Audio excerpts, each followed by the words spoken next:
For my victory, I thank God, yeah, Baba. I thank God, yeah. For my business, I thank God, yeah, Baba. Shalom, shalom, shalom. Yesu ni Bwana. Semina, semina, semina. Semina ya biashara na kazi. Kingdom Business, Mathayo 6:33. Kingdom Jobs, Mathayo 9:36-37. Mfumo mpya wa biashara. The future business to learn is Kingdom Business. The future business to learn is Kingdom Business. Inakukaribisha. Yesu mwanadaudi. Yesu mwanadaudi. Yesu mwanadaudi. Okay, tuanze kipindi chetu cha jioni, mchana, jioni, saa 9 kamili. Somo letu la leo linasema nini? How to increase your income. Jinsi gani unaweza kaongeza kipato chako? Jinsi gani unaweza kuongeza kipato chako? Jinsi gani unaweza kuongeza kipato?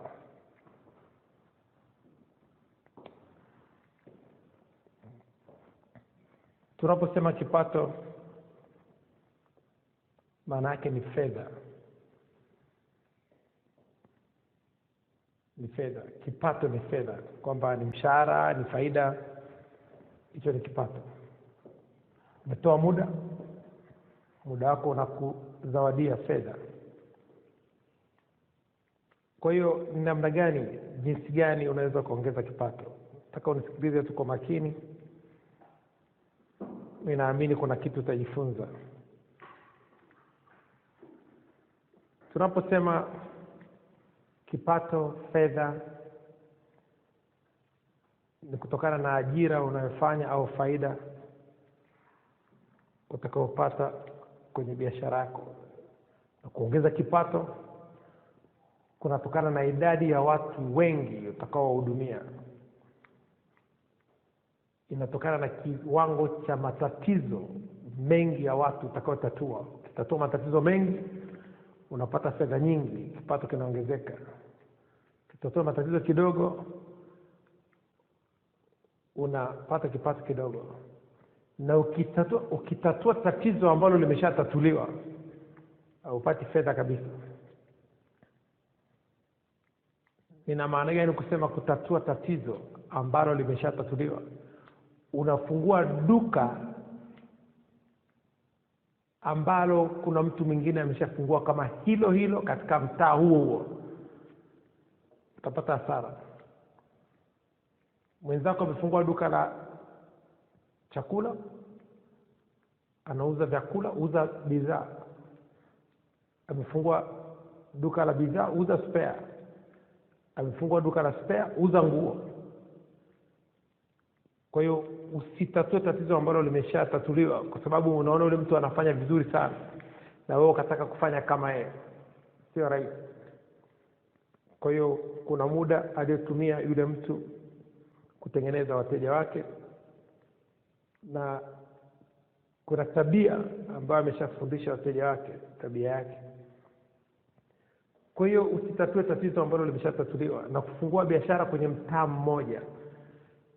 Kama unataka kufungua biashara inayofanana na ambayo mtu mwingine amefungua, usifungue katika mstari ule aliopo ule mtu mwingine. Fungua upande wa pili, ruka barabara. Ili watu wao hudumie watu upande wa kushoto, yeye hudumie watu upande wa kulia. Kwa hiyo huo ni ushauri wa kibiashara.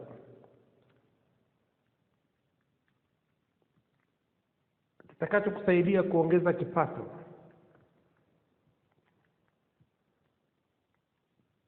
cha kwanza kabisa ni kutenda haki. Kutenda haki. Kwa sababu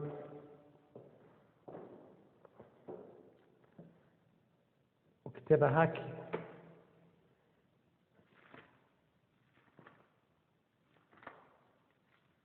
utakuwa unawapenda wateja wako.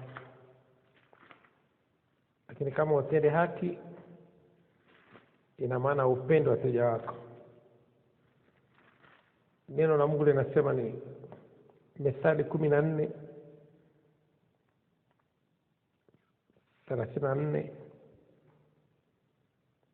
Methali 14:34, neno la Mungu linasema haki huinua taifa, bali dhambi ni aibu ya watu wote. Dhambi ni aibu.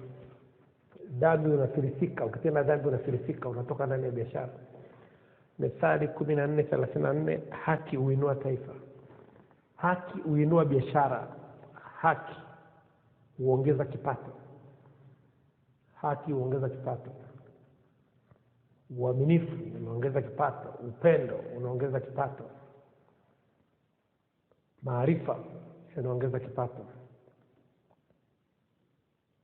Kwa hiyo lazima uangalie vile vitu ambavyo vinaongeza kipato ni vitu vya kiroho, sio vitu vya kimwili.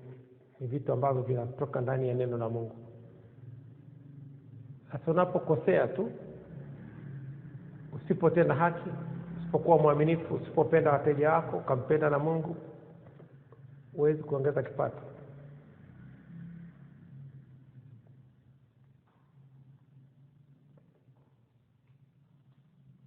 Na kuna watu aina mbili. Watu wanaomba mkate, kipato chao kinakuwa kwa shida sana.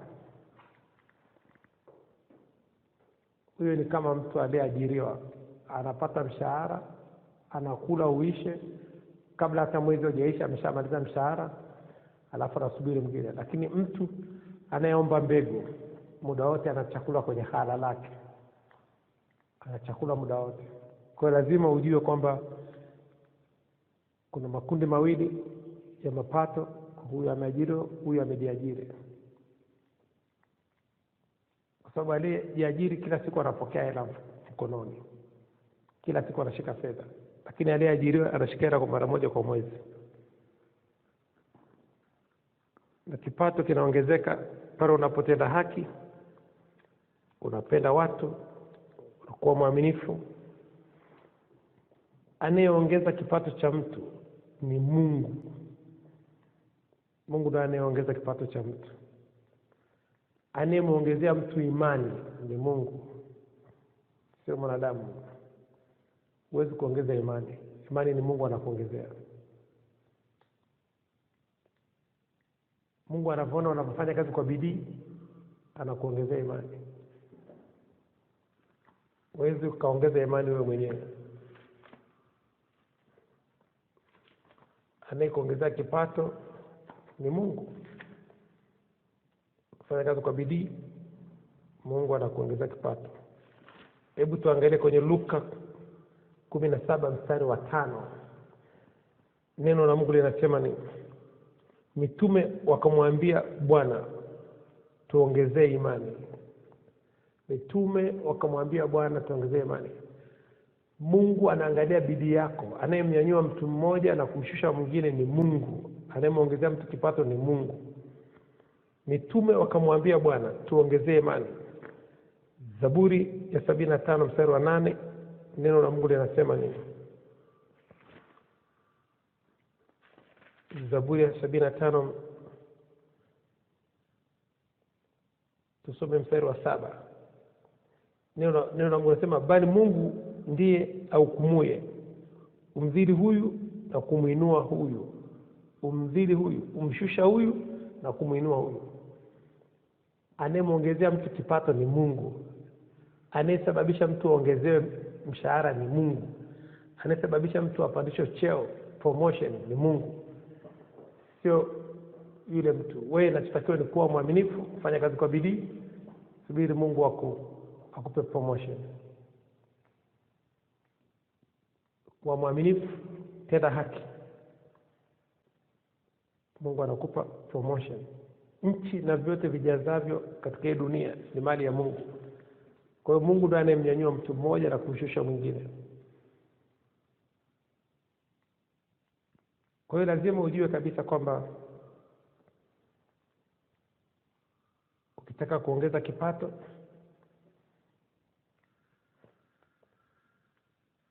ni kutenda haki. Kutenda haki ni kumtumikia Mungu. Kuwa mwaminifu ni kumtumikia Mungu. Kuwa mtu mpole ni kumtumikia Mungu. Kuwa mtu mnyenyekevu ni kumtumikia Mungu. Musa alikuwa mnyenyekevu, Mungu akampa kazi. Musa hakuwa mpole, alikuwa mnyenyekevu. Kuna tofauti ya upole na unyenyekevu. Kwa hiyo lazima ujue kabisa kwamba kumtumikia Mungu sio kukaa madhabahuni tu. Kutenda haki popote mahali unapohudumu, ukawa mwaminifu popote pale unapohudumu, ni kumtumikia Mungu. Luka 16 mstari wa 10 mpaka 12. Luka 16, kuwa mwaminifu ni kumtumikia Mungu. Neno la Mungu linasema, aliye mwaminifu katika lililo dogo sana huwa mwaminifu katika lililo kubwa pia, na aliye dhalimu katika lililo dogo huwa dhalimu katika lililo kubwa pia. Basi kama nini amkuwa waaminifu katika mali ya udhalimu, ni nani atakayewapa amana mali ya kweli? Mstari wa 12, na kama amkuwa waaminifu katika mali ya mtu mwingine, ni nani atakayewapa iliyo yenu wenyewe? Kwa kuwa mwaminifu ni kumtumikia Mungu. Kuwa mwaminifu kumtumikia Mungu. Yeremia sura ya 1 mstari wa Yeremia sura ya 5 mstari wa 1. Yeremia 5:1. Neno la Mungu linasema nini? Pigeni mbio huku na huku katika njia za Yerusalemu, mkaone sasa na kujua na kutafuta katika viwanja vyake, kwamba mwawezaje kumpata mtu mmoja, kwamba yuko mtu mmoja awaye yote, atendaye haki, atafutaye uaminifu, nami nitausamehe mji huo. Mungu atafuta mtu mmoja anayetenda haki na anayetafuta uaminifu. Kutafuta uaminifu ni kumtumikia Mungu. Kutenda haki ni kumtumikia Mungu. Kumbuka, Nuhu ndio katika mtu mmoja tu alikuwa anatenda haki katika hii dunia. Mungu akamwambia tengeneza safina. Kwa hiyo ukiwa unatenda haki ni kumtumikia Mungu. Ukiwa unatafuta uaminifu ni kumtumikia Mungu. Kwa hiyo ni eneo ambalo nataka uliangalie. Hivyo ni vitu vinavyoongeza kipato cha mtu. Kipato chako akitaongezeka kwa ujanja wako, akitaongezeka kwa njia nyingine yoyote, akitaongezeka kwa kuwa mpambe wa bosi, hivyo vitakuwa ni vitu vya muda mfupi kumpelekea bosi umbea. Kwa hiyo lazima uangalie ni vitu gani vinavyosababisha mtu ananyanyuliwa kutoka sehemu nyingine. Kutenda haki, kila mtu yuko kwenye hiyo nafasi. Kuwa mwaminifu, kila mtu yuko kwenye hiyo nafasi ya kuwa mwaminifu. Kwa hiyo ni kitu ambacho Mungu anatafuta mtu ili ausamee mji, asiuharibu. Kwa hiyo lazima ukae chini uangalie namna gani unaweza kuongeza kipato. Ukaweza kutenda haki kwenye muda wako, ukawa mwaminifu kwenye muda wako. Watu wengi wanamkosea Mungu kwa kutokuwa waaminifu kwenye muda ambao Mungu amewapa. Mungu amekupa masaa 24, sekunde 86,400 kila siku. Sekunde 86,400 kila siku, lakini unakuwa sio mwaminifu kwenye muda. Mungu anashindwa kufanya kazi na wewe. Watu wote ambao wamekuwa waaminifu kwenye muda wao hawajidanganyi wenyewe. Mungu amefanya nao kazi. Mungu anafanya nao kazi. Hata sasa hivi kuna watu wanapangiwa kazi. Na ukiwa unatafuta kazi na upate kazi, kuna mahali una mapungufu. Unakuwa sio mtu unayetenda haki na sio mtu mwaminifu. Mungu hataki kumdhamini mtu kwenye kampuni yoyote ile ambaye sio mwaminifu. Mungu ndio dhamana, ndio anayedhamini watu. Mungu ndio anayetoa kibali cha mtu kupata kazi. Mungu ndio alitoa kibali cha shetani kumtesa Ayubu. Mungu ndio aliruhusu. Mungu ndiye anaruhusu wewe uingie kwenye kampuni yote. Kwa hiyo Mungu atakiwa aletewe aibu kutokana na tabia za mtu kwenda mahali kufanya kazi na akawa mwizi na akawa sio mwaminifu, anaenda kazini muda anaotaka, anatoka muda anaotaka, amheshimu bosi wake. Mungu athamini, amdhamini huyo mtu. Na ndio sababu ukimwona mtu anatoa rushwa ili apate kazi, Mungu hayuko pale. Yule mtu ana changamoto. Mtu anatoa rushwa ya aina yote ili apate kazi, Mungu hayuko hapo. Mungu hayupo. Mungu amekataa kumdhamini. Pesa yake ndio inamdhamini. Pesa yake huyo mtu ndio inamdhamini. Amekubali pesa yake mdhamini Mungu, kwa sababu Mungu amekataa. Neno la Mungu linasema nini? Mathayo sura ya 6 mstari wa 24. Mathayo 6:24, neno la Mungu linasema nini? Hakuna mtu awezaye kutumikia mabwana wawili, kwa maana atamchukia huyu na kumpenda huyu, ama atashikamana na huyu na kumdharau huyu. Hamwezi kutumikia Mungu na mali, Mungu na pesa. Kwamba Mungu akataa kumdhamini mtu, pesa inamdhamini yule mtu. Pesa inamdhamini. Inamwambia toa rushwa. Ile roho ya pesa inamwambia yule mtu toa rushwa. Kwa sababu pesa ni roho na Mungu ni roho. Kwa hiyo lazima uangalie tofauti. Uangalie tofauti ili kuongeza kipato chako. Anayekudhamini kwenye ajira yote, kwenye kazi yote, kwenye biashara yote, kwa mtu yote, kwamba wewe ni mtu mzuri. Na ndio sababu unaweza kwenda kwenye duka la mtu, ndio mara kwanza umeingia pale, kuna kitu umekipenda, kinauzwa 100,000, lakini wewe una shilingi 80,000 tu. Utaona yule mwenye duka anamwambia mwenzake mpe, ataleta. Na hawakujui ni Mungu anakudhamini. Wanadamu mpe tu, ataleta, hana shida. Kwa nini? Ni Mungu anamdhamini. Unaenda mahali hauna pesa, anakuambia chukua, utaleta hela. Na hawakujui ni Mungu anakudhamini. Kwa sababu Mungu anachunguza moyo wa mtu. Moyo wako ndio Mungu anauangalia pale. Anajua moyo wa huyu mtu ni mwaminifu. Unaenda mahali kwenye mikopo, unashangaa unapewa mkopo, wengine hawapewi. Kwa sababu Mungu anachunguza moyo wako. Anajua huyu ni mtu analipaga marejesho. Huyu ni mtu anaheshimu pesa za watu na anatenda haki kwenye biashara yake. Kwa sababu Yesu aliita wale watumwa 10, akawapa mafungu 10 ya fedha, akawaambia nendeni mkafanye biashara mpaka nitakapokuja. Kwamba swala la kukopeshwa lipo, inawezekana. Kwa hiyo lazima ukitaka kipato chako kiongezeke, jitahidi utende haki na kuwa mwaminifu. Kutenda haki na kuwa mwaminifu.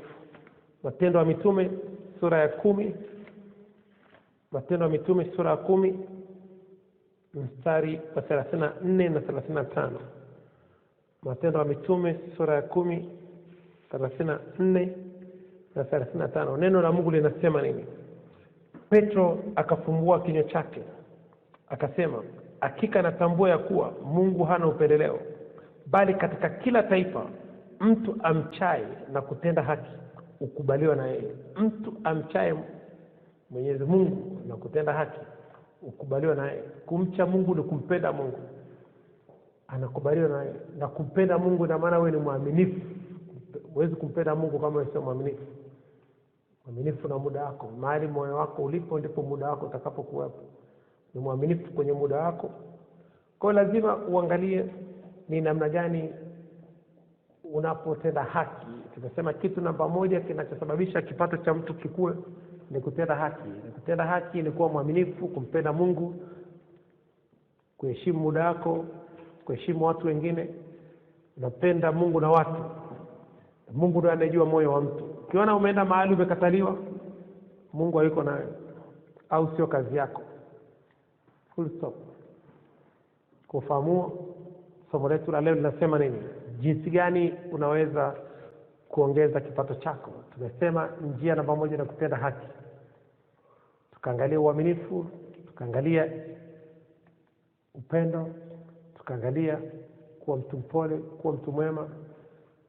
Unaongeza kipato, chapa kazi, mtu anayefanya kazi kwa bidii. Tutasoma kwenye kitabu cha Methali 22:29. Kwa unafanya kazi kwa bidii, kipato kinaongezeka. Neno la Mungu linasema nini? 22:29.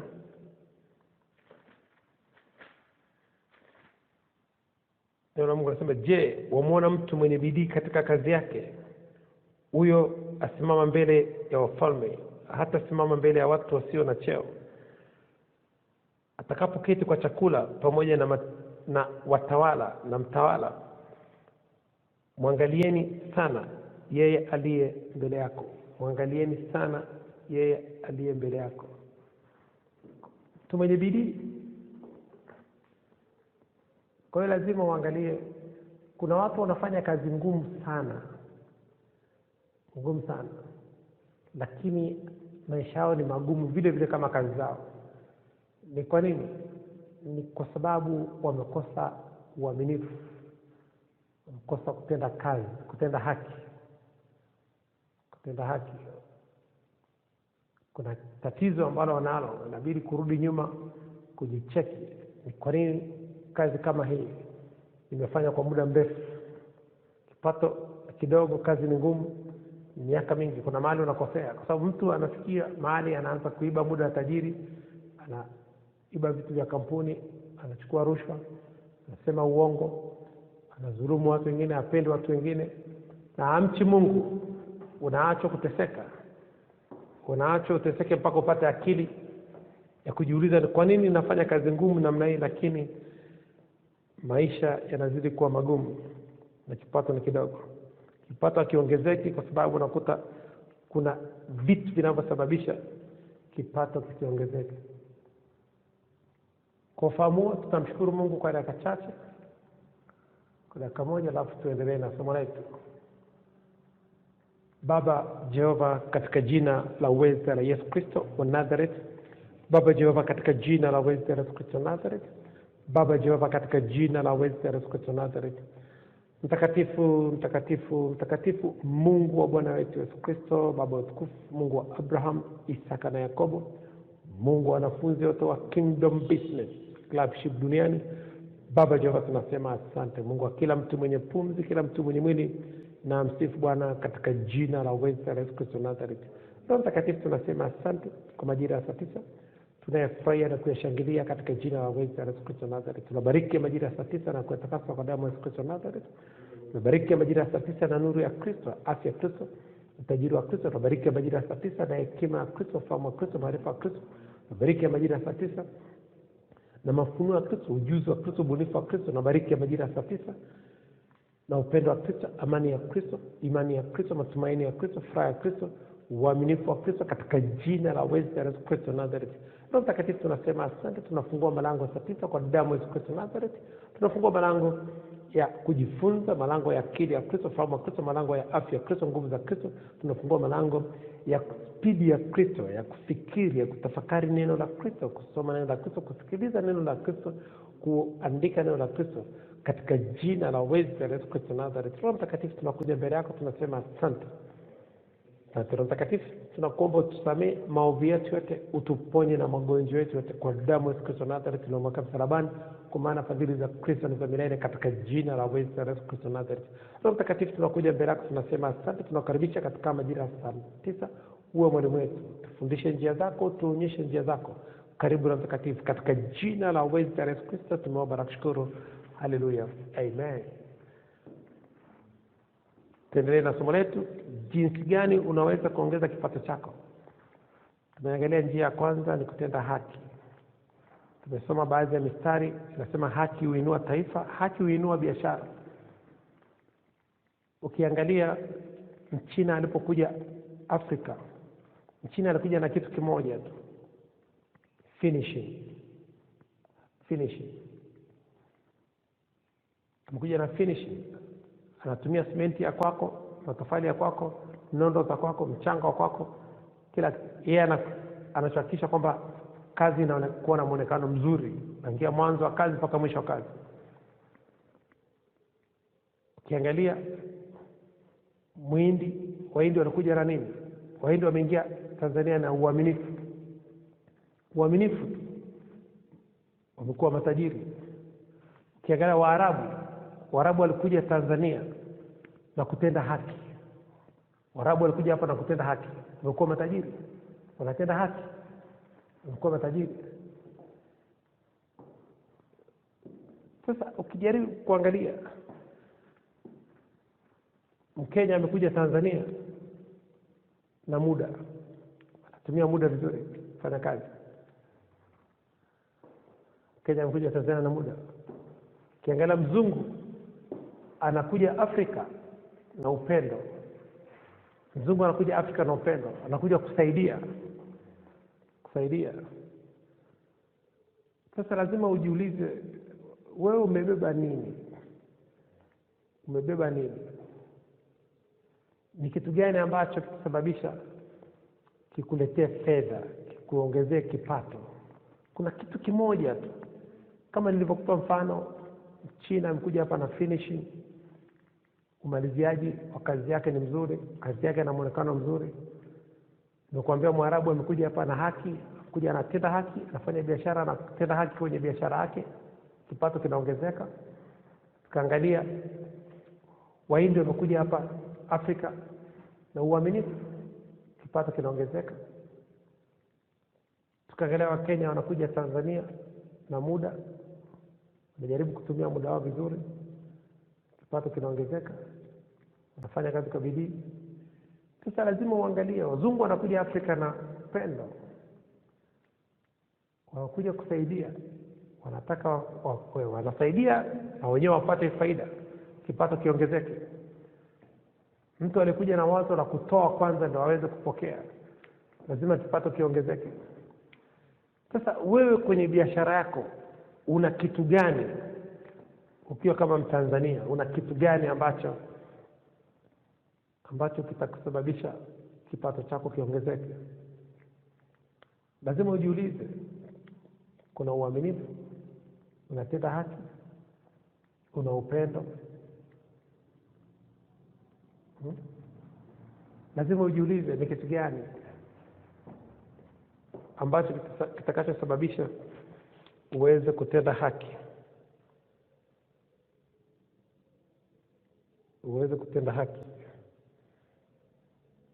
ili kipato kiongezeke.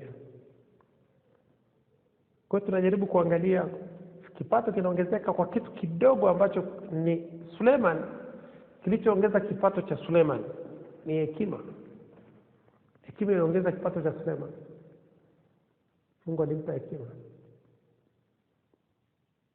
Sasa unajiuliza kwamba kwenye maisha unayoishi ni kitu gani ambacho kitasababisha kipato chako kiongezeke? Kuna mtu kipato chake kinaongezeka kwa sababu ya tabasamu, smile. Huyu mtu ana furaha muda wote. Kuna kitu kila mmoja Mungu ameweka ndani yake. Kila mtu kuna kitu ambacho Mungu ameweka ndani yake. Kwa hiyo unapofanya biashara, nakumbuka kuna wafanyabiashara wawili ambao ni rafiki zetu, na ni wamama ambao kilichosababisha biashara zao kukua ni tabasamu. Wanafuraha muda wote. Tunawajua, ni mifano mizuri tunawatolea kila siku. Kwa hiyo tunajua kabisa kwamba tabasamu, hawakasiriki, wanaongea na wateja vizuri, kipato kinaongezeka. Na watu wanapenda watu wanaotabasamu. Unapokosa tabasamu, jiulize ni kwa nini mimi sitabasamu? Lakini watu hawajiulizi. Kwa siku moja unatabasamu mara ngapi? Unafuraha mara ngapi? Umeshawahi kukaa kwenye kioo ukatabasamu wewe na mwenzako aliyeko kwenye kioo, pacha wako? Kwa hiyo lazima uangalie ni kitu gani kitakachosababisha kipato chako kiongezeke. Lazima ujiulize, unafungua biashara, unaenda kuajiriwa. Kilichosababisha Yusufu kipato chake kiongezeke, Mungu alikuwa amempa kibali. Alikuwa akikaa na mtu yule mtu anafanikiwa. Alipewa kibali. Yusufu alikuwa anafanya kazi kwa bidii sana. Anafanya kazi kwa bidii. Mungu alimpa kibali. Unakaa na mtu tu hivi kila kitu kigusa yule mtu anafanikiwa. Kilichosababisha Yakobo akafanikiwa, Mungu alimbariki Yakobo. Ni baraka alizokuwa nazo.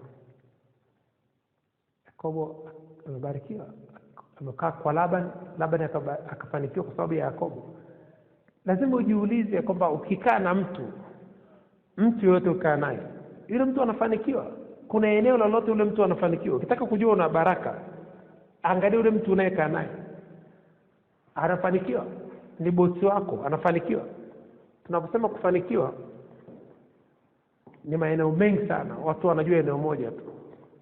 Kuna kufanikiwa kiafya, kuna kufanikiwa kiakili, kuna kufanikiwa kiroho, kuna kufanikiwa kimwili, mtu augui, kuna kufanikiwa kimaarifa, kuna kufanikiwa na mafunuo, kuna kufanikiwa kwa aina nyingi. Unakaa na bosi wako, unaangalia bosi wako anafanikiwa. Kama ukiona bosi wako anafanikiwa, jua wewe uko salama. Bosi wako anakuwa kiakili, kimaarifa, kiroho, anakuwa. Ujue kabisa kwamba uko vizuri. Kumbuka kuna mwanamke anaolewa kwenye familia fulani, wala watu wanafilisika. Na mwanamke mwingine anaolewa kwenye familia, wanakuwa matajiri. Kwa sababu Biblia inakwambia apataye mke apate kibali machoni pa Bwana. Utampata mke ambaye ni wa maono yako. Kuna mtu anakutana na partner kwenye biashara, wanafanya biashara pamoja, wanafanikiwa. Amekutana na right partner, mtu sahihi kwenye biashara. Kwa hiyo lazima ujue kabisa kwamba kuna kitu ambacho utakuwa nacho wewe kinasababisha mtu mwingine anafanikiwa. Lakini ukiwa umekaa na mtu anafilisika, anapata mikosi, mara ajali zinatokea, asongi mbele, magonjwa yanatokea kwenye nyumba mara kwa mara, vitu vinatokea, lazima ujiulize kuna changamoto hapo. Kuna kitu ambacho kinasababisha huyu mtu asifanye vizuri. Aidha ni kwenye ndoa. Kuna kabila moja nalipenda sana kwa sababu wana vipimo vyao. Akitaka kuoa, anakwenda kwenye nyumba ambao mwanamke ni mjamzito, anaanza kutoa zawadi kwa ajili ya yule mama. Anasema mtoto akizaliwa wa kike atakuwa mke wake, akizaliwa wa kiume atakuwa rafiki yake. Wakati anatoa fedha kwenye ile familia, kama mambo yake yanaenda vizuri, anaoa yule mtoto.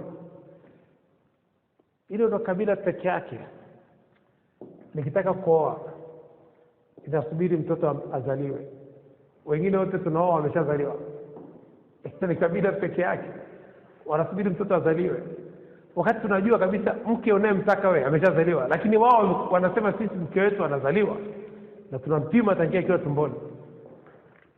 Kwa hiyo sasa lazima uangalie, akiona mambo yanaenda vibaya aoe, akiona mambo yanaenda vizuri anaoa, kwa sababu kuna mbegu amepanda pale. Kwa hiyo lazima uangalie namna gani. Kuna kila mtu ana kitu Mungu amemwekea, na ukiona kimebadilishwa, ina maana kwamba haufanyi vizuri. Jitahidi sana kumtumikia Mungu ili Mungu akurudishie hicho kitu. Kila mtu ana kitu chake kinachosababisha. Akikaa na mtu anampenda. Elia alikuwa na manabii 50, lakini alimpenda sana Elisha. Musa alikuwa na watu wengi sana nyuma yake, lakini alimpenda sana Joshua. Kuna kitu kinasababisha huyu mtu avutiwe na huyu mtu. Utaona kila kiongozi wa taifa ana mtu wake mmoja tu anampenda. Hata afanye nini, hata afanye kosa gani, yule rais yuko naye. Kwa nini? Anajua kuna kitu huyu mtu anacho ambacho nakihitaji mimi. Kwa hiyo Potifa alijua kabisa Yusufu ana roho ya Mungu ndani yake, akamkabidhi mali zake zote. kamkabidhi kila kitu. Kwa hiyo ili kipato kiongezeke, ni vizuri ukagundua ni kitu gani ucho nacho. Kuna mtu mwingine anagundua kwamba anatabasamu, anaongea vizuri na watu, anajua kabisa yakasiriki haraka. Kuna mwingine anajua kabisa kwamba ni mvumilivu, anajua anaweza kukaa na mtu yeyote. Kuna mtu mwingine anajua kabisa ana hekima, mwingine anajua ana ufahamu mzuri, mwingine anajua kabisa kwamba natafuta kukaa na mtu ambaye ana matatizo. Naweza kukaa na mtu mwenye matatizo, mtu ambaye watu wamemshindwa, yeye ndo anaweza kukaa naye. Ni kama nurse, doctor anaweza kumhudumia mgonjwa aina yote. Mgonjwa akienda haja kubwa atamsafisha, haja ndogo atamsafisha, akitafika atamsafisha. Anajua kwamba kuna kitu Mungu amenipa mimi cha kusaidia hao watu, kwa sababu ile ni karama. Kila mtu unayemwona duniani ana karama ambayo anaweza kuitumia mahali fulani. Kama unavyoona nurse, unavyomwona doctor, ile ni karama. Kuna mtu ambaye anapewa karama kwenye biashara, mwingine anapewa karama kwenye biashara katika eneo fulani, kama vile mahoteli ya kitalii, anakaa reception. Mwingine anapewa karama, anakaa secretary. Mwingine ni mhasibu, mwingine ni mtu wa mauzo, mwingine mtu wa marketing. Mwingine ukimtuma aende akatafute kazi, analeta kazi. Ukimtuma aende kwenye masoko, anaenda kuleta wateja. Kila mlango akienda unafunguka. Kila ofisi akienda anapata mtu wa kumuuzia kitu. Ana kibali. Kwamba lazima ujichunguze ni eneo gani ambalo unafanya vizuri sana. Kuna mtu akiweka vitu barabarani tu hivi, anauza saa hivi. Anauza. Watu wanasimama wananunua. Kwa nini? Kuna kitu ambacho Mungu amekiweka ndani yake. Kwa hiyo tumesema kwamba ili uweze kuongeza mauzo, ni Mungu anakuongezea nguvu. Mungu anakupa nguvu ya kupata utajiri. Mungu anakupa nguvu. Kumbukumbu la Torati 8:18. Kumbukumbu la Torati sura ya 8 mstari wa 18, neno la Mungu linasema nini? Bali utamkumbuka Bwana Mungu wako, maana ndiye akupaye nguvu za kupata utajiri, ili alifanye imara agano lake alilowapa baba zako kama vile. Mungu anakupa nguvu ya kuvuta watu na vitu. Chochote Mungu atakachokupa ni nguvu. Akikupa hekima amekupa nguvu, akikupa ufahamu amekupa nguvu, akikupa roho ya upendo amekupa nguvu, akikuongezea imani amekupa nguvu. Inavuta watu na vitu. Nguvu ni anointing, ni upako, inavuta watu na vitu. Eneo lingine ambalo nataka tuliangalie, ukitaka fedha kipato kiongezeke. Ukitaka fedha toa fedha. Ukitaka fedha toa fedha. Maandiko yanasemaje?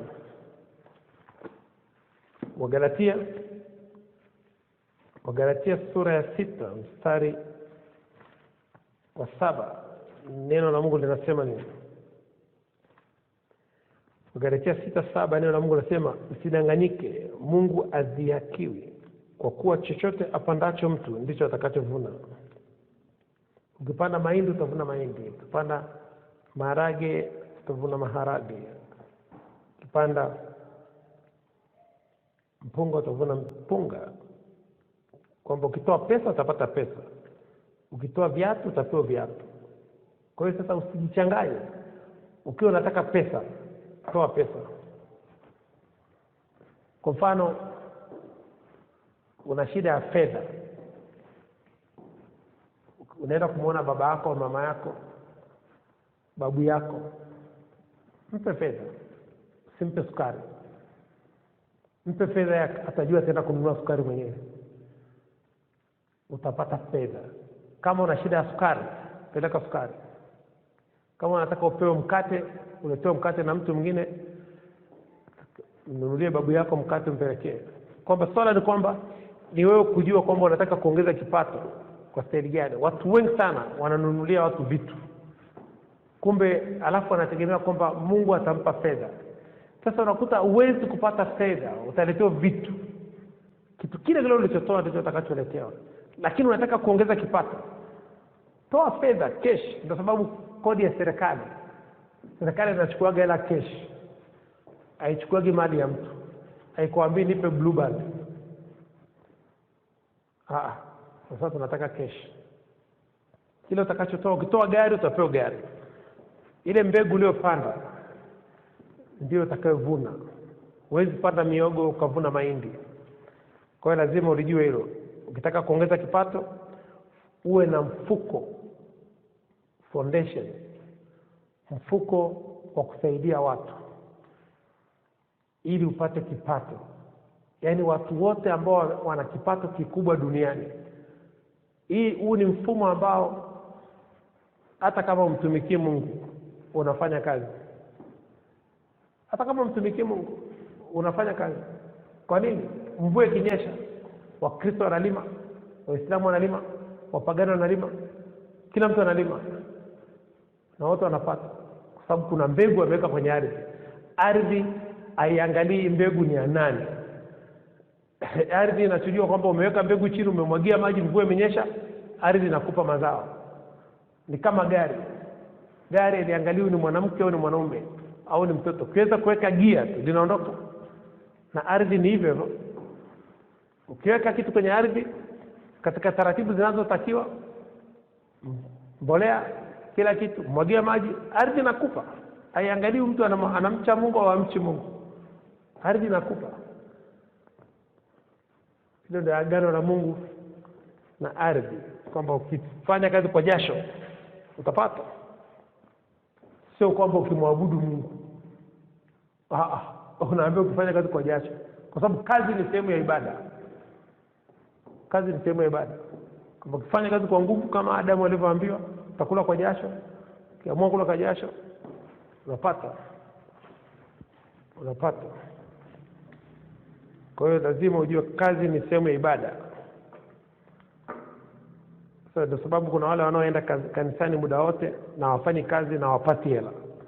Kuna mtu aende kanisani, anaenda shambani na anavuna, kwa sababu kuna mbegu kapanda. Anakuwa tajiri. Huyu mwingine anaishi kwa mkate, huyu mwingine anaishi kwa mbegu. Kwa hiyo lazima ujue kabisa njia nyingine. Tengeneza mfuko. Kama una biashara, biashara yako ina thamani ya milioni 10. Milioni 10. Toa shilingi 500,000. Fungua mfuko wa kusaidia watu. Ule mfuko anza na shilingi 500,000. Alafu kila hela unayopata, mauzo unayopata, toa 5%. Weka kwenye mfuko hapo. Toa hata 1% tu ya pesa unayopata, weka kwenye mfuko. Ili akija mtu ana shida, ana uhitaji, ana mgonjwa hospitali, ana mtoto amerudishwa shuleni, yeye mwenyewe ni mgonjwa, ana changamoto anayopitia, anatakiwa kusafiri kurudi kwao, anataka kununua dawa, unahakikisha kabla tatizo ni original, umefanya utafiti wako, unakuja kwenye mfuko hapa, unatoa fedha hapa, unamsaidia, unaandika jina lake na kiwango cha pesa ulichompa. Kile kiwango cha pesa ulichompa, Mungu anakuzidishia mara 100. Mungu anasababisha kwenye biashara yako uuze, anakuongezea wateja. Siku nyingine unaamka, unaenda na shilingi 100,000 hospitalini, unatafuta wagonjwa ambao wameshindwa kulipa bili za dawa, wameshindwa kununua dawa, unanunulia dawa na ile 100,000, kwa sababu ni unapanda mbegu ya fedha ili uweze kuuza. Haiwezekani ukataka kuuza na unataka fedha na hujapanda mbegu. Huwezi kuvuna mahali mpaka hujapanda. Mungu haziakiwi. Chochote apandacho mtu ndicho atakachovuna. Kama hujapanda, utaishi kwa chakula cha msaada. Usubiri wakati Mungu anaruhusu watu wote kuuza na wewe ndio utauza. Kinachotesa watu wote na wewe kitakutesa. Watu wote wanaofanya vizuri duniani wana foundation, wana mfuko wa kusaidia watu. Haiwezekani una biashara au una mfuko wa kusaidia watu. Mtu anapokuja na changamoto, unamwambia sina fedha.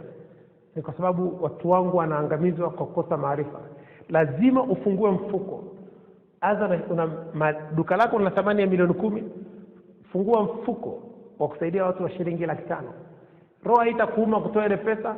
Kazi yako itakuwa ni kufanya uchunguzi kama huyu mtu kweli shida ni ya kweli, na hata ule mtu ana shida ya 100,000 ukampa hata shilingi 10,000, bado umefanya kitu kikubwa.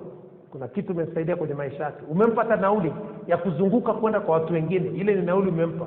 Umempa hata pesa ya kula chakula ili aweze kupata nguvu ya kuzunguka kwa watu wengine akaombe msaada. Lakini kuna kitu umechangia kwenye maisha ya yule mtu kutoka kwenye mfuko wako wa kampuni yako. Na kampuni yote ambayo ina mfuko wa kusaidia watu, Mungu haisapoti. Yule mtu anaishi kwa chakula cha msaada, atakuwa anasema uongo, anaibia serikali, anafanya vitu vyote. Na saa nyingine TRA wanakuja, unatozwa kodi kubwa, ni kwa sababu hakuna pesa unayotoaga kwa ajili ya mtu mwingine, usaidiaji wa watu. Kwa sababu TRA ikichukua ile pesa inakwenda kusaidia watu, inaenda kujenga barabara, inaenda kununua madawa, inakwenda kujenga mashule, inalipa walimu, inalipa wanajeshi, inalipa watumishi wa serikali, inalipa kila mtu. Kwa hiyo Mungu anasababisha TRA wachukue hela nyingi kwako ili ziende zikalipe kuhudumia wananchi. Kwa sababu wewe umeshindwa kutoa mwenyewe kwa akili yako. Ukishindwa kutoa wewe mwenyewe, zinachukuliwa kwa nguvu. Ni kama vile kama utoaji fungu la 10, linachukuliwa fungu la 90. Kama utoe la 10 unachukua la 90. Vitu vinaharibika, naibiwa. Changamoto zinakuwa nyingi, magonjwa, kila kitu kinatokea kwa sababu utoaji fungu la 10 linachukua la 90. Kwa hiyo unapokuwa mwaminifu, Mungu anaongeza kipato chako. Unapokuwa mwaminifu. Kwa hiyo lazima uwe makini unapofanya biashara, lazima uwe na mfuko. Fungua daftari lako la kusaidia watu. Fungua akaunti yako benki, weka shilingi 500,000, hiyo ni akaunti ya kusaidia watu, na daftari lako liko hapo ofisini. Mtu akija, ukishajua shida ni original, andika jina lake, tarehe, siku, kila kitu na kiwango cha pesa ulichompa. Unapoingia kwenye maombi, unashika ile daftari, unamwambia Mungu, naomba uniongezee pesa za kusaidia watu. Pesa za ili daftari. Utamwona Mungu anakuongezea mapato, anakuongezea wateja. Akiongezea wateja, ulikuwa unatoa 1% kwenye mapato yako, unaanza kutoa 2%. Ulikuwa unatoa 2% kwenye mapato yako, unaanza kutoa 3%. Unapanda hivyo, anza na 1% ya hela unazouza kila siku, mapato unayouza kila siku.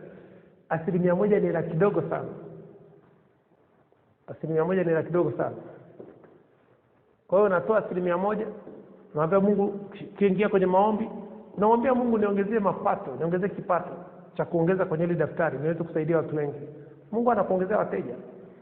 Kazi ya Mungu anakuongezea watu kwenye biashara yako. Na ile bei unayosema ndio yeye ananunua. Kuongezea watu, mapato yakiongezeka, unaongeza 2%. Unamwambia Mungu, nafanya nadhiri na Mungu, kila utakaponiongezea nitakuwa nakuongezea 1%. Nimeanza na moja ya kwangu, ukiongeza wateja na kuongezea 2% kusaidia watu mpaka ifike 10,000, nitakuwa nakutolea wewe, lakini taanza na 1%. Kwa hiyo lazima uweke nadhiri na Mungu. Utaona Mungu anafanya. Mungu ni mwaminifu sana. Na wewe ukiwa mwaminifu katika utoaji na mahesabu yako yamekaa vizuri, unajua kupiga mahesabu vizuri, au muibii Mungu au uibii wala watu unaowasaidia, ujibii mwenyewe, Mungu anakubariki. Kipato kinaongezeka. Kwa hiyo ni siri kubwa sana. Hii ni siri kubwa sana ambayo makampuni makubwa duniani wanafanya. Cha kwanza, wakifungua biashara wanafungua na foundation, wanafungua NGO. Sasa wewe usifungue NGO, fungua account benki. Hiyo account ni andika jina lako tu. Hiyo account unajua kabisa ni kwa ajili ya kusaidia watu. Kwa hiyo kila wiki unapeleka, kila baada ya siku 2-3 unapeleka fedha kwenye hiyo account ile 1%. Na ndivyo jinsi Mungu atakuongezea. Na kama hakuna mtu, wiki nzima imepita, mpaka Ijumaa hakuna mtu amekuja kuomba msaada wote, Jumamosi amka nenda hospitalini. Jumamosi amka nenda kwenye vituo vya watoto yatima. Jumamosi amka nenda kwa wajane.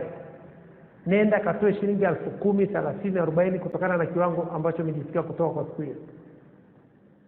Sio kaushe, usiunguze account. Usiunguze account. Account lazima iwe na hela. Kwamba unatoa kidogo kidogo. toa 50,000, 20,000, 30,000 kusaidia watu. Utaona kwenye biashara yako inaongezeka, kwa sababu Mungu anachokiangalia ni imani yako. Ni imani yako. Ukisoma kwenye kitabu cha Marko sura ya 10 mstari wa 29 na 30, neno la Mungu linasema nini?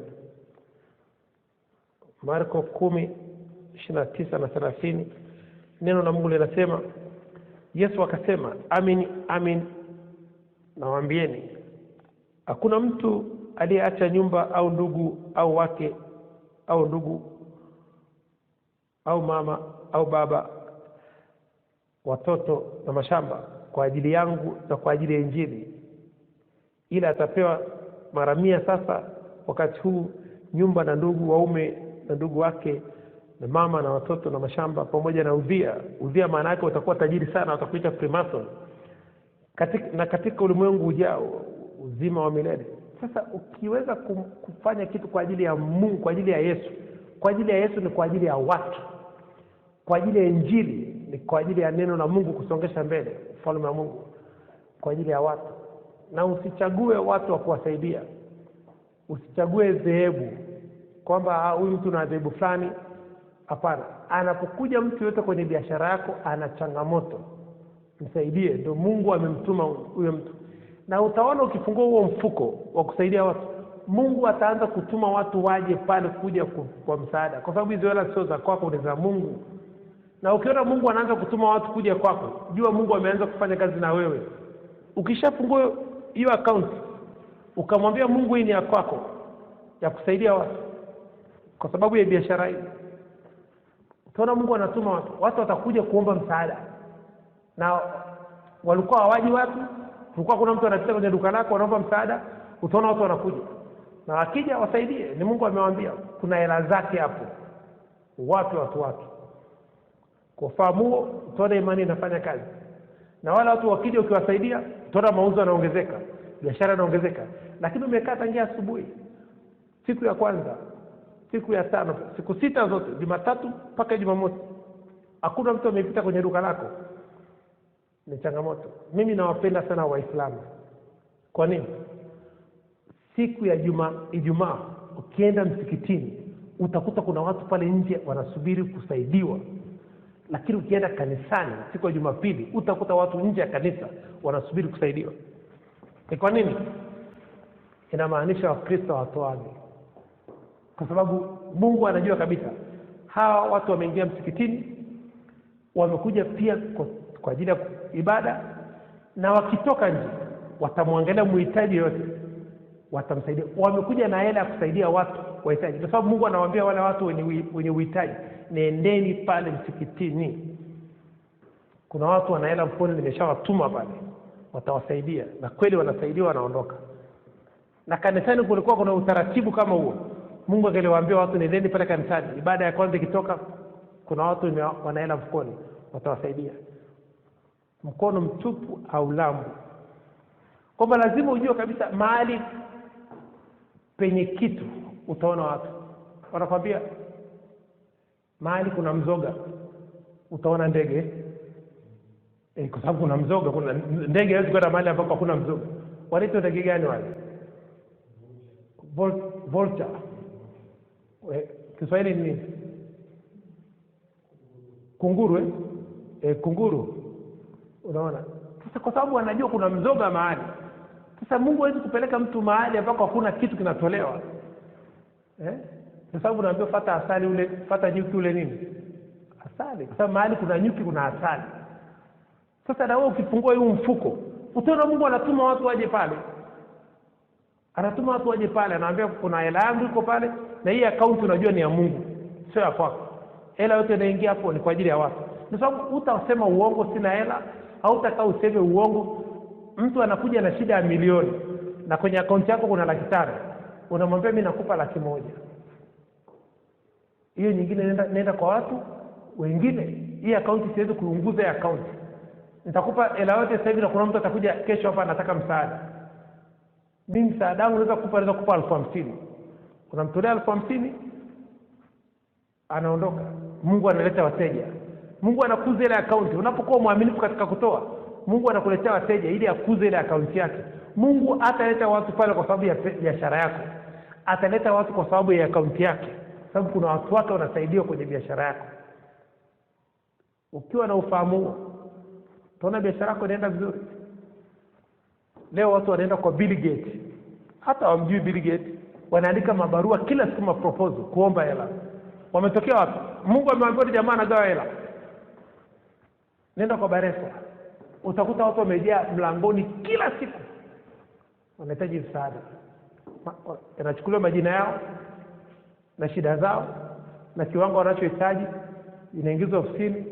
Mhasibu anaambiwa huyu anahitaji 500,000, mpe 100,000, huyu anahitaji 50,000, mpe 30,000, huyu anahitaji 600,000, mpe 1,500,000 kwa kiwango cha ni hela ya bure. Utakataa? Huwezi kataa. Unamshukuru Mungu kwa hicho ulichopewa. Kwa sababu hawezi kuunguza ile akaunti ya Mungu. Kwa sababu kuna wengine watakuja kesho. Sasa lazima ujue kabisa kwamba ili uongeze kipato chako, fungua akaunti ya Mungu kwenye kampuni yako, kwenye biashara yako. Haijalishi biashara yako ni ndogo kiasi gani.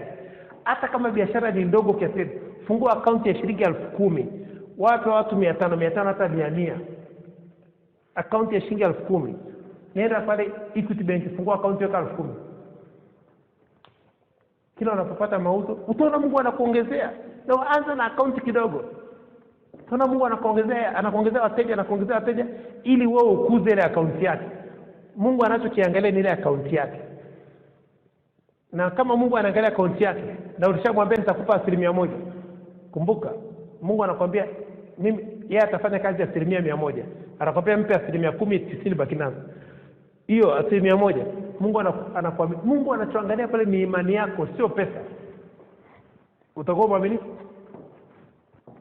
Kwa lazima ujitahidi uweze kukuza mtaji kwa kutumia mfumo huu wa kufungua akaunti ya Mungu kwenye biashara yako kwa ajili ya kusaidia watu wengine.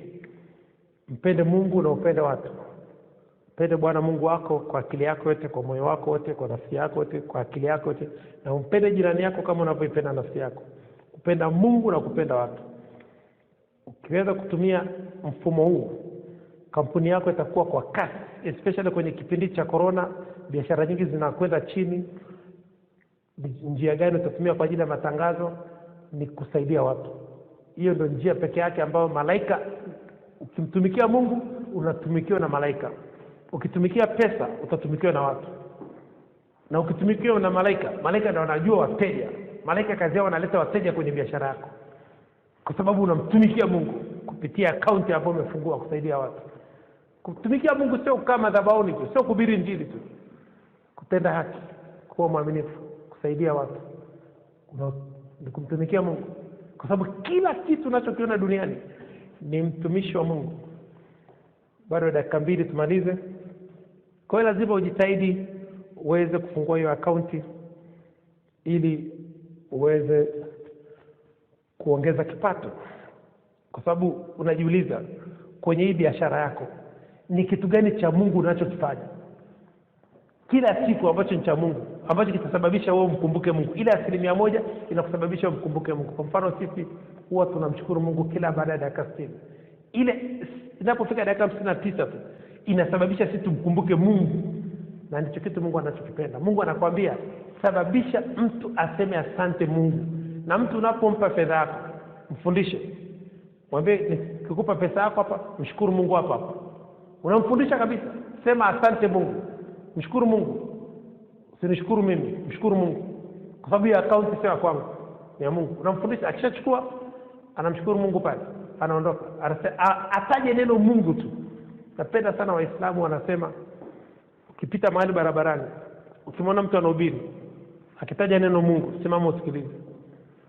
Simama usikilize. Akitaja tu neno Mungu, simama usikilize. Hiyo ni hekima kubwa sana. Hiyo ni hekima kubwa sana. Kubwa sana. Ni hekima kubwa sana. Kwa sababu kuna neno lako utalipata pale. Kuna neno lako. Kwa hiyo unamfundisha wale watu kumshukuru Mungu. Na kwenda kwa watoto yatima, kama wiki nzima hajaja mtu, Jumamosi lazima utoe lisala lako limoja, tafuta kituo kilichoko mahali popote. Na kumbuka unapompa mtu fedha, hata siku moja usimpe mtu fedha akiwa anaiona. Fedha weka kwenye bahasha. Leo nimemwona kiongozi mmoja mkubwa sana wa kitaifa, kiongozi mkubwa sana, anatoa sadaka kanisani, hela ameshika mkononi, haijawekwa kwenye bahasha. Ni kosa kubwa. Pesa yote unayotoa ni sadaka, unamsaidia mtu. Usimpe mtu pesa ikiwa naked, ikiwa uchi. Weka kwenye bahasha kwa kumheshimu Mungu, weka kwenye bahasha, mpe yule mtu. Yule mtu atashukuru sana, kwa sababu kuna mtu mwingine ukimpa pesa kwa anaona ana moyo wa kukushukuru kwa sababu anaona ni pesa kidogo. Lakini ukimpa aone ana moyo wa kukushukuru kwa sababu aone anajua tena kufungua bahasha kwa mbele ya safari. Hata baba yako unampa pesa, unampa mama yako pesa, usimpe pesa mama yako, baba yako, ndugu yako nje ya bahasha. Weka kwenye bahasha, funga kabisa, mpe. Atafungua mwenyewe baadaye. Lakini atakushukuru sana. Atakushukuru sana. Kwa sababu hajaona ni kiwango gani umempa, kiasi gani umempa. Na ukitaka akubariki sana, hata unampa mchungaji pesa, unatoa sadaka kanisani, usitoe ikiwa uchi. Weka kwenye bahasha, mheshimu Mungu na ile pesa yako. Ukitaka mchungaji akuombee sana, chukua shilingi 100,000, chenchi 1,000, weka kwenye bahasha. Utaombewa maombi ya nguvu ambayo hujawahi kuombewa huko duniani.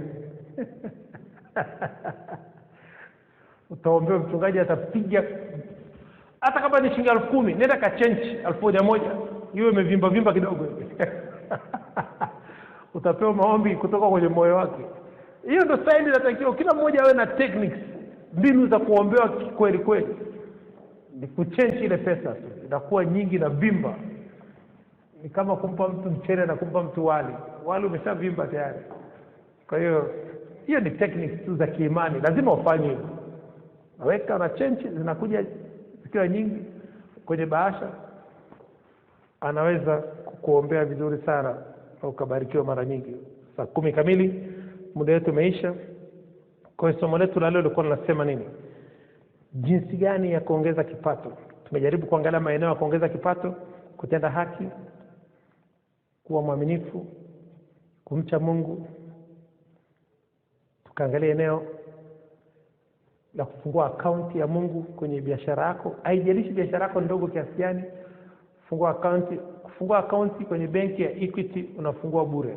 Ufungui kwa fedha. Kwa unaweza kwenda kufungua akaunti pale. Na una uwezo wa kuweka shilingi 100 ya Tanzania ukapeleka kwenye akaunti yako. Ni benki inachukua mpaka senti yako. Ile ya mwisho wa Tanzania senti 5 wanapokea, wana deposit kwenye akaunti yako. Bora ile iwe ni ya Tanzania. Kuanzia senti 5 mpaka shilingi 10,000 wanapokea, wanakuwekea kwenye akaunti yako. Ni benki pekee yake ambayo inaweza kufanya kitu kama hicho. Kwa hiyo unaweza kwenda pale ukafungua akaunti bure, kaanza kuweka hela, na pesa yako ikikaa ndani ya benki hakuna makato yote. Wanakata hela kidogo sana unapotoa, lakini ikikaa kule benki haina makato yote. Utakuta kama ni 10,000 utakuta 10,000 kwa miaka 5. Iko 10,000 hiyo. Lakini benki nyingine ukiweka 10,000 baada ya miaka 5 akaunti imeshaungua, wameshakatakata yote, imeisha. Kwa hiyo jitahidi kufanya hivyo, kufungua akaunti ya Mungu. Na kwa nini tunasema Equity Bank? Ni benki pekee yake inayoendeshwa kwa misingi ya kidini, misingi ya Kikristo kupitia neno la Mungu. Ndio benki pekee yake inaweza kuiongelea mimi. Na ni benki kutoka nje ya nchi, lakini inaweza kuiongelea kwa sababu imani nayeamini mimi ndio wanaoamini wao. Kwamba hao wengine sijui wanaamini imani gani. Ni benki ambayo inaendeshwa kwa misingi ya neno la Mungu, ya Biblia, neno la Mungu. Kwa ufahamu tutaishia hapo. Kwa ajili ya siku ya kesho pia. Na tumesema kitu ambacho kinaongeza kipato cha mtu ni maarifa. Tafuta maarifa kuhusu biashara yako. Watu wangu wanaangamizwa kwa kosa maarifa. Unakuta hauuzi kwa sababu huna maarifa. Huna maarifa customer care, customer service. Hauna maarifa ya huduma kwa wateja na kujali wateja. Haujakuwa kiroho, hujakuwa kiakili, umekuwa kimwili tu. Biashara ikue. Kwa lazima kuangalia maeneo. Na uongeze kiwango chako cha kufikiri. Kwa sababu Mungu alimwambia Joshua, kitabu hiki kisibanduke kinywani mwako, tafakari usiku na mchana. Ufikiri ni kitu gani ambacho kimepungua kwenye biashara yako au kinatakiwa kipunguzwe au kiongezeke. Unauliza wateja feedback, wanakueleza kwamba ni kitu gani ambacho unatakiwa kuongeza au kipunguzwe. Wateja wanakuambia, ongea na wateja wako. Alafu ongeza muda wa masaa ya kazi. Uchumi wako usio wa masaa 8 tu. Unaweza kupeleka uchumi wako kidogo kidogo mpaka ufike uchumi wa masaa 24. Biashara yako inakuwa ifungwi, kipato chako kinaongezeka. Kwa hiyo lazima ujitahidi. Kuna vitu ambavyo ni vya kimwili, lazima ufanye. Na kuna vitu ambavyo ni vya kiroho, lazima ufanye. Kwa sababu biashara iongezeki kwa vitu vya kiroho tu. Inaongezeka vya kimwili na vya kiroho. Kwa sababu vya kiroho vinasababisha vya kimwili vifanyike na vionekane. Kwa mfano swala la usafi. Biashara yako lazima iwe safi. Swala la wewe mwenyewe kuwa msafi. Sio swala la kiroho. Wewe lazima uoge, lazima uvae vizuri. Na jitahidi kwenye biashara yako. Kitu kingine, ili usiharibu nguo zako, shona uniform. Shona uniform za kwenda kazini. Na shona pair zako 3 za uniform. Unakuwa unavaa, usiharibu nguo zako. Hata watu walioajiriwa, shona uniform. Uwe katika hali ambayo ni nzuri. Sababu makampuni mengi duniani wanakuambia wafanyakazi wao wanawashona uniform. Na Mungu anabariki sana mkono unayetoa kuliko mkono unayepokea. Matendo ya Mitume sura 20 mstari 35. Mungu anabariki sana mkono unayetoa kuliko mkono unayepokea. Kwamba yule mtu anayetoa, umeshafungua huu mfuko. Matendo ya Mitume sura 20 mstari wa 35. Ukifungua mfuko kwa ajili ya kusaidia watu, Mungu anabariki sana mkono unayetoa kuliko mkono unayepokea. Kwa hiyo lazima ujitahidi. Kuna mbinu za kibiashara ambazo utaziapply kwenye ulimwengu wa kiroho ambazo ziko ndani ya Biblia, na kuna ambazo unaziapply katika ulimwengu wa kimwili ambazo vina vitu vile ambavyo watu wanaona. Duka lako liwe zuri, mashelfu usafi, mtazamo, muonekano wako, display yako iwe nzuri. Kwa hiyo iweze kumvutia mtu mwingine. Hata kama ungetaka kuoa mwanamke, unamwangalia kwanza kwa nje. Kwanza unamwangalia kwa nje, ana mvuto. Ukishamkagua kwa nje, ukishamaliza, unaanza kumkagua kwa ndani. Hata gari, kwenda kununua gari, unalizunguka kwanza. Unalizunguka kwa nje kwanza, unaliangalia. Alafu unamwambia fungua ndani. Hata ukitaka kwenda kupangisha nyumba yote, unaizunguka nje kwanza. Unaangalia kwa nje, alafu unamwambia fungua ndani, ngoja tuangalie ndani. Kwa hiyo lazima uangalie nje kwanza. Kama ina mvuto, unaweza kufanya maamuzi. Kwamba Mungu anabariki sana mkono unayetoa kuliko mkono unayepokea. Kwamba umefungua mkono wa kubarikiwa. Kwa sababu mikono ya watu wengi imefungwa kwa sababu hawana mkono wa baraka. Huu mkono wa kushoto, utajiri na heshima uko katika mkono wa kushoto. Wingi wa siku kwenye mkono wa kulia. Methali sura 3 mstari 16. Ukisoma Ayubu 37 mstari 7. Neno la Mungu linasema Mungu hufunga mkono wa mwanadamu ili wamjue kwamba ni yeye yupo. Mungu hufunga mkono, anafunga mkono wa kushoto wa utajiri na heshima. Kwa sababu alafu unaanza kupokea na mkono wa kulia na kutoa. Unapokea na mkono mmoja na kutoa. Ukipewa kitu kimoja lazima uachie kile kimoja chini ndio upokee kile kipya. Sasa lazima uondoke kwenye huo mtazamo. Fungua mkono wako wa kushoto. Kufungua mkono wako wa kushoto ni kufungua akaunti ya Mungu. Akaunti ya Mungu, ili Mungu aweke hela hapo. Utumie mkono wa kulia kutoa, kuanza kugawa, gaia watu. Mkono wa kushoto ni container, ndio store ya kuhifadhia vitu. Alafu mkono wako wa kulia kazi yake ni kuchukua na kugaia watu. Kwamba lazima ufungue mkono wako wa kushoto kwa kufungua account ya kusaidia watu. Hii ni account ya Mungu. Mungu akiona umefungua mkono wa kushoto, kwa sababu mkono wa kushoto ndio NGO. Mkono wa kushoto ndio NGO, ndio mkono wa kusaidia watu. So, Mungu anaweka pale, mkono wako wa kulia unachukua unaanza kusaidia watu. Kwa hiyo lazima ujue hilo. Usipojua hilo itakusumbua mbele ya safari. Utaona biashara haifanyi vizuri, na kipindi cha corona vitu vingi sana vitakuwa vitafanya vizuri tu kwa wale watu ambao wamechanganya na imani. Ngoja nikusomea andiko moja tutumalize, muda wetu umeshaisha. Waebrania sura ya 2. Waebrania sura ya 4 mstari wa 2. Neno la Mungu linasema, maana ni kweli sisi nasi tumehubiriwa habari njema vile vile kama hao, lakini neno lile lililosikiwa alikuwafaa hao, kwa sababu walikuchanganyika na imani ndani yao waliolisikia. Sasa ni kwa nini walikuchanganyika na imani? Hawana maarifa ya kufungua mkono wa Mungu. Mkono wa Mungu ni NGO. Huo ndio mkono pekee yake ambao ukiangalia Bill Gates alifungua Bill Gates and Melinda Foundation. Matajiri wote Marekani wanaweka hela kwenye ule mfuko. Yeye kazi yake anachukua kwenda kugawa kwa watu. Anaweka hela kwenye ule mfuko. Anatembea dunia nzima na hela ya ule mfuko. Sio hela yake. Akitaka kusafiri popote pale, kula kulala, hela zinatoka kwenye ule mfuko, anakuja Tanzania, anakwenda Ulaya, anakwenda kugawa pesa.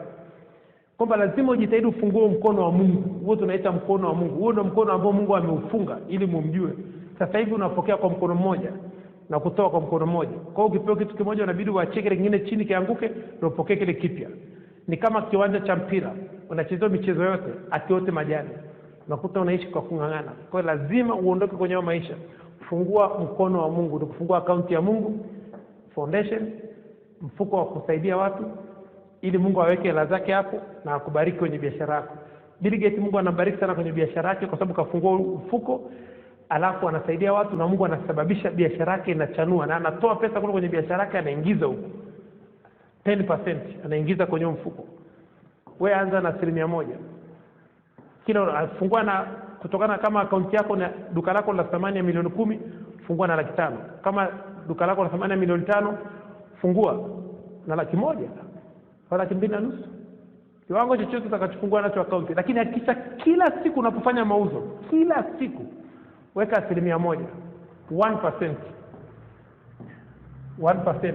Kwa mfano umeuza shilingi 100,000. 100,000 1% ni shilingi ngapi? Ni shilingi 1,000. 100,000 1% ni shilingi 1,000. Kwa hiyo katika kila 100,000 unatoa 1,000 unaweka kwenye ile mfuko. Umeuza 200,000 unatoa shilingi 2,000 unaweka kwenye mfuko. Hii 200,000 ukimpa mtu, Mungu anakuletea wateja wa milioni 3. Mungu anaangalia imani yako na uaminifu wako. Ni kitu kidogo sana Mungu anataka kwako. Mungu anataka uone kuna kitu umefanya kwake cha kusaidia mtu mwingine. Umemsaidia mtu 2,000. Umemsaidia mtu shilingi 1,000. Utaona Mungu anafungua milango. Sasa unakuta Mungu wewe mwenyewe umefunga mkono wako wa kushoto. Usipokee mkono wa kushoto ndio wingi. Mungu anasema utajiri na heshima kwenye mkono wa kushoto. Wingi wa siku kwenye mkono wa kulia. Na akasema ninafunga mkono wa mwanadamu ili wajue kwamba mimi nipo hai. Kwa sababu mmeshindwa kumtumikia Mungu. Kwa ufahamu, nimesema unaweza kumtumikia Mungu kwa staili hii tu. Hii staili ya kufungua account. Kwa ajili ya kwenda kusaidia watu wengine na Mungu akakubariki. Kwa ufahamu, tutaishia hapo. Asanteni kwa kunisikiliza. Mungu awabariki sana. Tutamshukuru Mungu kwa dakika chache. Alafu tumalize. Amen. Baba Jehova, katika jina la uweza la Yesu Kristo wa Nazareth. Baba Jehova, katika jina la uweza la Yesu Kristo wa Nazareth. Baba Jehova, katika jina la uweza la Yesu Kristo wa Nazareth. Mtakatifu, mtakatifu, mtakatifu Mungu wa Bwana wetu Yesu Kristo, Baba utukufu, Mungu wa Abraham, Isaka na Yakobo, Mungu wa wanafunzi wote wa Kingdom Business Clubship duniani. Baba Jehova, tunasema asante. Mungu wa kila mtu mwenye pumzi, kila mtu mwenye mwili, na msifu Bwana katika jina la uweza la Yesu Kristo wa Nazareth. Roho Mtakatifu, tunasema asante. Pokea sifa, pokea utukufu, pokea heshima, pokea shukrani zetu katika jina la uweza la Yesu Kristo wa Nazareth. Roho Mtakatifu, tunakuja mbele yako. Tunasema asante kwa majira ya saa 10. Tunafurahia na kuyashangilia katika jina la uweza la Yesu Kristo wa Nazareth. Asante Roho Mtakatifu kwa siku mpya ya leo uliofanya kwa ajili yetu. Tunafurahia na kushangilia katika jina la uweza la Yesu Kristo wa Nazareth. Asante Roho Mtakatifu kwa mwaka 2019, mwaka 2020, mwaka 2100. Asante Roho Mtakatifu kwa mwezi wa 5, sana kwa mwezi wa 6, sana kwa mwezi wa 7, sana kwa tarehe 7 ya mwezi wa 5 mwaka 2020, sana kwa tarehe 7 ya mwezi wa 6 mwaka 2020, sana kwa tarehe 7 ya mwezi wa 7 mwaka 2020, sana kwa tarehe 7 ya mwezi wa 6 mwaka 2100 katika jina la uweza la Yesu Kristo wa Nazareth. Asante kwa siku ya jana, asante kwa siku ya leo, asante kwa siku ya kesho, asante kwa majira ya saa 9, asante kwa majira ya saa 10, asante kwa majira ya saa 11. Roho Mtakatifu, tunabariki ya majira ya saa 10 na kuyatakasa kwa damu ya Yesu Kristo Nazareth. Tunabariki ya majira ya saa 10 na nuru ya Kristo, afya ya Kristo, tajiri wa Kristo katika jina la uweza la Yesu Kristo Nazareth. Roho Mtakatifu, tunabariki ya majira ya saa 10 na hekima ya Kristo, ufahamu wa Kristo, maarifa ya Kristo, mafunuo ya Kristo, ujuzi wa Kristo, ubunifu wa Kristo. Tunabariki ya majira ya saa 10 na upendo wa Kristo, imani ya Kristo, matumaini ya Kristo, uaminifu wa Kristo, furaha ya Kristo, amani ya Kristo katika jina la uweza la Yesu Kristo Nazareth. Roho Mtakatifu, tunasema asante. Tunafungua malango ya saa 10 kwa damu ya Yesu Kristo Nazareth. Tunafungua malango ya akili ya Kristo, malango ya ufahamu wa Kristo, malango ya kujifunza. Tunafungua malango ya afya ya Kristo na nguvu za Kristo. Tunafungua malango ya spidi ya Kristo, ya kufikiri, ya kutafakari neno la Kristo, kusoma neno la Kristo, kusikiliza neno la Kristo, kuandika neno la Kristo, katika jina la uweza wa Yesu Kristo wa Nazareth. Roho Mtakatifu tunasema asante kwa kutufungulia malango ya hekima ya Kristo, ufahamu wa Kristo, maarifa ya Kristo. Asante Roho Mtakatifu kwa kutufungulia malango ya ujuzi wa Kristo, ubunifu wa Kristo, mafunuo ya Kristo. Asante Roho Mtakatifu kwa kutufungulia malango ya upendo wa Kristo, imani ya Kristo, matumaini ya Kristo. Asante Roho Mtakatifu kwa kutufungulia malango ya uaminifu wa Kristo, upole wa Kristo, amani ya Kristo, furaha ya Kristo, katika jina la uweza wa Yesu Kristo Nazareth. Asante Roho Mtakatifu kwa furaha ya Kristo ulioiweka mbele yetu, tunaifurahia na kushangilia katika jina la uweza wa Yesu Kristo Nazareth. Asante Roho Mtakatifu kwa kutufungulia malango ya kazi, malango ya biashara, malango ya huduma. Asante Roho Mtakatifu kwa kutufungulia malango ya wanafunzi wa Kristo katika huduma, wateja wa Kristo katika biashara. Asante Roho Mtakatifu kwa kutufungulia malango ya wasaidizi wa maono yetu, wasaidizi wa ndoto zetu. Asante kwa kutufungulia malango ya nuru ya Kristo, afya ya Kristo, tajiri wa Kristo, kibali cha Kristo mbele ya Mungu na mbele ya wanadamu, miujiza ya Kristo, ishara na maajabu, katika jina la uweza wa Yesu Kristo Nazareth. Asante Roho Mtakatifu kwa kutufungulia malango ya utukufu wa Kristo, heshima ya Kristo, baraka za Kristo, ujasiri wa Kristo. Asante kwa kutufungulia malango ya neema ya Kristo ya kufanya kazi kupita watu wote, katika jina la uweza wa Yesu Kristo Nazareth. Asante Roho Mtakatifu kwa kutufungulia malango ya ongezeko la mapato, katika jina la uweza wa Yesu Kristo Nazareth. Asante Roho Mtakatifu kwa kutufungulia malango. Asante kwa kutuongezea kipato, katika jina la uweza wa Yesu Kristo Nazareth. Asante kwa kutupa maarifa ya kuongeza kipato, katika jina la uweza wa Yesu Kristo Nazareth. Roho Mtakatifu tunasema asante kwa kutupa akili ya kukutumikia kupitia biashara zetu, kwa kutupa akili tuweze kukutumikia kupitia biashara zetu, kupitia kazi zetu, kupitia familia zetu, katika jina la uweza wa Yesu Kristo Nazareth. Roho Mtakatifu tunasema asante. Pokea sifa, pokea utukufu, pokea heshima, pokea shukrani zetu. Asante Roho Mtakatifu kwa kutuamsha asubuhi ya leo, kwa kutupa pumzi, kutupa afya, kutupa nguvu, kutupa uzima, kutupa akili ya Kristo, kutupa ufahamu wa Kristo, kujitambua, kutupa matumaini ya Kristo ya siku zetu za baadaye, katika jina la uweza wa Yesu Kristo Nazareth. Hakuna kama Jehova, hakuna kama Yesu Kristo Nazareth, hakuna kama Roho Mtakatifu. Wewe ndio Mungu wa miungu, Baba wa baba, mfalme wa falme, wewe ndio mwanzo na mwisho. Roho Mtakatifu wewe ndio Mungu uliyefanya mbingu na nchi kwa fahamu zako, kwa hekima yako, kwa maarifa yako. Roho Mtakatifu ndio Mungu uliyotandaza nchi juu ya maji. Roho Mtakatifu ndio Mungu uliyefanya mianga mikubwa, jua litawale mchana, mwezi na nyota zitawale usiku. Roho Mtakatifu ndio Mungu uliyevusha wana wa Israeli katika bahari ya Shamu. Roho Mtakatifu ndio Mungu ulioongoza wana wa Israeli jangwani, ukakipa kila kiumbe chakula chake. Roho Mtakatifu ndio Mungu ulioua wazaliwa wa kwanza wa Misri kwa wafalme mashuhuri. Roho Mtakatifu ndio Mungu uliosema na iwe nuru, na iwe nuru, na ikawa nuru, katika jina la uweza wa Yesu Kristo Nazareth. Roho Mtakatifu ndio Mungu uliyemwongoza Yesu Kristo Nazareth jangwani kwa siku 40, akafunga usiku na mchana, akajaribiwa na yule ibilisi, akashinda majaribu yote kwa kishindo, katika jina la uweza wa Yesu Kristo Nazareth. Roho Mtakatifu ndio Mungu uliomfufua Yesu Kristo Nazareth katika wafu, katika jina la uweza wa Yesu Kristo Nazareth. Roho Mtakatifu ndio Mungu uliyotufufua katika ukiwa, katika giza, katika utupu, katika jina la uweza wa Yesu Kristo Nazareth. Roho Mtakatifu ndio Mungu uliyotusamea maovu yetu yote, ukatuponya na magonjwa yetu yote kwa damu ya Kristo Nazareth na makaburi msalabani. Roho Mtakatifu ndio Mungu uliyotusamea madeni yetu yote ya kiroho na kimwili kwa damu ya Kristo Nazareth na makaburi msalabani. Roho Mtakatifu ndio Mungu uliyotukinga dhidi ya magonjwa yote ya maambukizi yanayotoka China, Marekani, Ulaya, pande zote za dunia kwa damu ya Kristo Nazareth, kwa maana fadhili za Kristo za milele, katika jina la uweza wa Yesu Kristo Nazareth. Roho Mtakatifu ndio Mungu uliyotuletea ulinzi wa moto katika jina la uweza wa Yesu Kristo Nazareth. Roho Mtakatifu tunasema asante. Pokea sifa, pokea utukufu, pokea heshima, pokea shukrani zetu. Asante Roho Mtakatifu. Unastahili sifa, unastahili hekima, unastahili nguvu, unastahili uwezo, unastahili kuabudiwa, unastahili shukrani, unastahili utukufu, unastahili heshima, unastahili baraka, unastahili utajiri, katika jina la uweza wa Yesu Kristo Nazareth. Roho Mtakatifu tunasema asante kwa kujibu maombi yetu, tunaamini na tumepokea katika jina la uweza wa Yesu Kristo Nazareth. Roho Mtakatifu tunakuja mbele yako, tunasema asante. Asante, pokea sifa, pokea utukufu, pokea heshima, pokea shukrani zetu. Tunakuja mbele yako Roho Mtakatifu, nasema asante kwa ajili ya watumishi wako walioko mahali hapa na nao tusikiliza kupitia njia ya mtandao. Neno lako linasema abarikiwe yeye asomaye na kusikiliza maneno ya unabii huu na kuyashika yaliyoandikwa humo, kwa maana wakati karibu, katika jina la uweza wa Yesu Kristo Nazareth. Roho Mtakatifu tunasema asante. Bariki watumishi wako walioko mahali hapa, wametoa muda wao kusikiliza neno lako, kusoma neno lako, kuandika neno lako. Roho Mtakatifu ninakuomba, bariki kazi za mikono yao, bariki biashara zao, bariki huduma zao, bariki familia zao, bariki nyumba zao, bariki wateja wao, bariki wanafunzi wao, bariki kazi zao, bariki muda wao, bariki imani zao, bariki uwezo wao kufikiri. Roho Mtakatifu, bariki chochote watakachoshika katika mikono yao kikapate kuongezeka katika jina la Yesu Kristo Nazareth. Roho Mtakatifu, chochote watakachotia katika mikono yao, Roho Mtakatifu kibariki katika jina la Yesu Kristo Nazareth. Roho Mtakatifu, tunasema asante kwa kujibu maombi yetu, tunaamini na tunapokea katika jina la Yesu Kristo Nazareth. Roho Mtakatifu, tunakuja mbele yako, tunasema asante kwa majira ya saa 10.